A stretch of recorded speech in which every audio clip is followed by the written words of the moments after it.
ಎಲ್ಲರಿಗೂ ಯೇಸು ಕ್ರಿಸ್ತನ ಶ್ರೇಷ್ಠವಾದ ನಾಮದಲ್ಲಿ ನಿಮ್ಮೆಲ್ಲರಿಗೂ ವಂದನೆಗಳು. ಹಾಗೆ ಉದಯ ಕಾಲದ ಉಪಹಾರ ಕಾರ್ಯಕ್ರಮ ನೋಡುವ ಪ್ರತಿಯೊಬ್ಬರಿಗೂ ಕೂಡ ನಾನು ಥ್ಯಾಂಕ್ಸ್ ಹೇಳ್ತೀನಿ. ದೇವರು ನಿಮ್ಮನ್ನು ಆಶೀರ್ವದಿಸಲಿ. ಪ್ರೋತ್ಸಾಹಪಡಿಸ್ತಿರುವುದಕ್ಕಾಗಿ ನಿಮ್ಮೆಲ್ಲರಿಗೂ ಹೃದಯಪೂರ್ವಕವಾದ ವಂದನೆಗಳು. ಸ್ನೇಹಿತರೆ, ಆತ್ಮೀಯರೇ, ಪ್ರಿಯರೇ, ಇದು ದೇವರ ಮಾತುಗಳು ನಮ್ಮೆಲ್ಲರನ್ನು ಬಲಪಡಿಸಿ ನಮ್ಮನ್ನು ಒಳ್ಳೆಯ ಮಾರ್ಗದಲ್ಲಿ ನಡೆಸುವಂಥ ಮಾತುಗಳಾಗಿರುವುದರಿಂದ ನೀವೆಲ್ಲರೂ ಕೇಳಿ ಆಶೀರ್ವಾದ ಹೊಂದುತ್ತಿರುವುದಕ್ಕಾಗಿ ದೇವರಿಗೆ ಸ್ತೋತ್ರ ಹೇಳುತ್ತೇನೆ. ಅದೇ ರೀತಿಯಲ್ಲಿ ಈ ದಿನ ದೇವರು ಕೊಟ್ಟಂಥ ವಾಕ್ಯವನ್ನು ನಾವು ನೋಡಿಕೊಳ್ಳೋಣ. ದೇವರು ಕೊಟ್ಟಂಥ ವಾಕ್ಯ ಸತ್ಯವೇದದಲ್ಲಿರುವಂಥ ಮತ್ತಾಯನೆಂಬ ಪುಸ್ತಕ, ಅದರಲ್ಲಿ 15ನೇ ಅಧ್ಯಾಯ 10-11 ವಚನಗಳಲ್ಲಿ ಹೀಗೆ ಕರ್ತನಾದ ಯೇಸು ಸ್ವಾಮಿ ಹೇಳ್ತಾ ಇದ್ದಾನೆ. ಆಮೇಲೆ ಯೇಸು ಜನರ ಗುಂಪನ್ನು ಹತ್ತಿರಕ್ಕೆ ಕರೆದು ಅವರಿಗೆ ಕಿವಿಗೊಟ್ಟು ಕೇಳಿರಿ, ತಿಳ್ಕೊಳ್ಳಿರಿ, ಬಾಯೊಳಕ್ಕೆ ಹೋಗುವಂಥದ್ದು ಮನುಷ್ಯನನ್ನು ಒಲೆ ಮಾಡುವುದಿಲ್ಲ, ಬಾಯಿಯೊಳಗಿಂದ ಹೊರಡುವಂಥದ್ದು ಮನುಷ್ಯನನ್ನು ಒಲೆ ಮಾಡುವುದು ಎಂದು ಹೇಳಿದನು. ದೇವರಿಗೆ ಸ್ತೋತ್ರ ಹೇಳೋಣ. ನಿಜವಾಗ್ಲಿ ಇವತ್ತು ಈ ಬಾಯಿಲಿಂದ ಹೊರಗಡೆ ಬರುವಂಥ ಮಾತುಗಳಿಂದ ಎಷ್ಟೋ ನಮ್ಮ ಜೀವಿತವನ್ನು, ಎದುರಿರುವವರ ಜೀವಿತವನ್ನು ಸಂತೋಷಕ್ಕೆ ಒಳಪಡಿಸದಂತೆ, ಸಂಭ್ರಮಕ್ಕೆ ಒಳಗಪಡಿಸದಂತೆ, ವಿಧ ವಿಧ ಕಷ್ಟಕ್ಕೆ ಒಳಪಡಿಸುವಂಥದ್ದು ಏನಪ್ಪ ಅಂತಂದರೆ ಅದು ನಮ್ಮ ಬಾಯಿಯೊಳಗಿಂದ ಬರುವಂಥ ಮಾತು.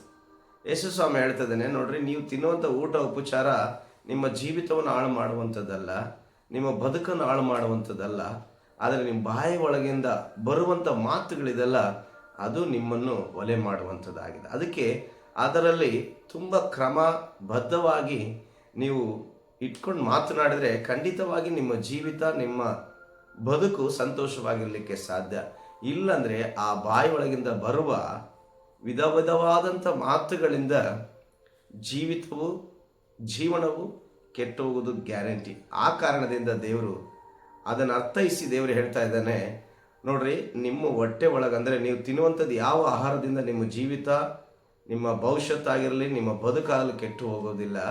ಆದರೆ ನಿಮ್ಮ ಬಾಯಿಂದ ಹೊರಡುವ ಮಾತುಗಳಿಂದ ನಿಮ್ಮ ಜೀವಿತವಾಗಲಿ, ನಿಮ್ಮ ಬದುಕು, ನಿಮ್ಮ ಸಂತೋಷ, ನಿಮ್ಮ ನೆಮ್ಮದಿ ಎಲ್ಲವೂ ಕೂಡ ಏನಾಗುತ್ತೆ, ಕೆಟ್ಟು ಹೋಗಲಿಕ್ಕೆ ಸಾಧ್ಯ ಎಂಬುದಾಗಿ. ಅದಕ್ಕಾಗಿ ಸ್ನೇಹಿತರೆ, ಯೇಸು ಸ್ವಾಮಿ ಹೇಳಿದ ಈ ಮಾತನ್ನು ನಮ್ಮ ಹೃದಯದಲ್ಲಿ ಇಟ್ಟುಕೊಂಡು ನಮ್ಮ ಬಾಯಿಂದ ಹೊರಡುವಂಥ ಮಾತುಗಳಿಂದ ನಾವು ಭದ್ರವಾಗಿ ಕಾಪಾಡಿಕೊಂಡು ಹೇಗೆ ಮಾತಾಡಬೇಕು, ಏನಿಲ್ಲ ಎಂದೇಳಿ ಕರ್ತನ ಸಮ್ಮುಖದಲ್ಲಿ ನಾವು ಇದ್ದವರಾಗಿ ಆತನ ಮಾತುಗಳನ್ನು ಹೊಂದಿಕೊಂಡು ನಾವು ಮಾತನಾಡುವಾಗ ಖಂಡಿತವಾಗಿ ನಮ್ಮ ಜೀವಿತವು, ನಮ್ಮ ಬದುಕು, ನಮ್ಮ ಸಂತೋಷ, ನಮ್ಮ ಸಂಭ್ರಮವನ್ನು, ನಮ್ಮ ಇಡೀ ಜೀವನವೆಲ್ಲವೂ ಕೂಡ ಯಾವುದೇ ಒಂದು ಕಷ್ಟಕ್ಕೆ ಒಳಪಡದಂತೆ, ಅಸಮಾಧಾನಕ್ಕೆ ಒಳಪಡದಂತೆ ಜೀವಿಸಲಿಕ್ಕೆ ಸಾಧ್ಯವಾಗುವುದು ಯಾವಾಗಂದರೆ ನಾವು ಖಂಡಿತವಾಗಿ ನಮ್ಮ ಬಾಯಲ್ಲಿ ಬರೋ ಮಾತುಗಳನ್ನು ಶುದ್ಧತೆಯಿಂದ ಕಾಪಾಡಿಕೊಂಡು ಹೋಗುವಾಗ ಮಾತ್ರವೇ. ಅದಕ್ಕಾಗಿ ದೇವರಿಗೆ ಸ್ತೋತ್ರ ಹೇಳೋಣ. ಆತನು ತಿಳಿಸಿದ ಈ ಮಾತುಗಳಿಗೆ ನಮ್ಮ ಹೃದಯದಲ್ಲಿ ಇಟ್ಟುಕೊಂಡು ನಾವು ಜೀವಿಸೋಣ. ದೇವರು ನಮ್ಮನ್ನು ಆಶೀರ್ವದಿಸುವವರಾಗಿದ್ದಾರೆ. ಪ್ರಾರ್ಥಿಸಿಕೊಳ್ಳೋಣ. ಪರಲೋಕದಲ್ಲಿರುವ ಒಳ್ಳೆಯ ತಂದೆಯೇ, ನಿನಗೆ ಸ್ತೋತ್ರ ಹೇಳುತ್ತೇನೆ. ಯೇಸು ಸ್ವಾಮಿ, ಇವತ್ತು ನಮಗೆ ತಿಳಿಸಿದ ವಾಕ್ಯಕ್ಕಾಗಿ ಸ್ತೋತ್ರ ಸ್ವಾಮಿ. ಹೌದಪ್ಪ, ನಮ್ಮ ಹೊಟ್ಟೆ ಒಳಗೆ ಹೋಗುವಂಥದ್ದು ಯಾವುದು ನಮ್ಮನ್ನು, ನಮ್ಮ ಜೀವಿತವನ್ನು ಒಲೆ ಮಾಡುವಂಥದ್ದಲ್ಲ. ನಮ್ಮ ಬಾಯಿಂದ ಹೊರಡುವ ಮಾತುಗಳಿಂದಲೇ ನಮ್ಮ ಜೀವಿತ, ನಮ್ಮ ಭವಿಷ್ಯತ್ತು, ನಮ್ಮ ಬದುಕೆಲ್ಲವನ್ನು ಕೂಡ ನಾಶ ಮಾಡುವಂಥದ್ದಾಗಿದೆ. ಕರ್ತನೆ, ಅದನ್ನು ಕಾಪಾಡಿಕೊಂಡು ಜೀವಿಸು ಎಂಬುದಾಗಿ ನೀವು ಹೇಳಿದ್ದಕ್ಕಾಗಿ, ಅದರ ಕುರಿತಾಗಿ ನೀವು ಮಾತನಾಡಿದ್ದಕ್ಕಾಗಿ ಸ್ತೋತ್ರ ಹೇಳುತ್ತೇನೆ.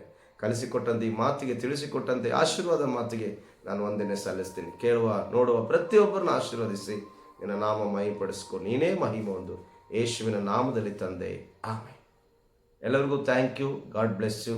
ದೇವರು ನಿಮ್ಮನ್ನು ಆಶೀರ್ವಾದ ಮಾಡಲಿ.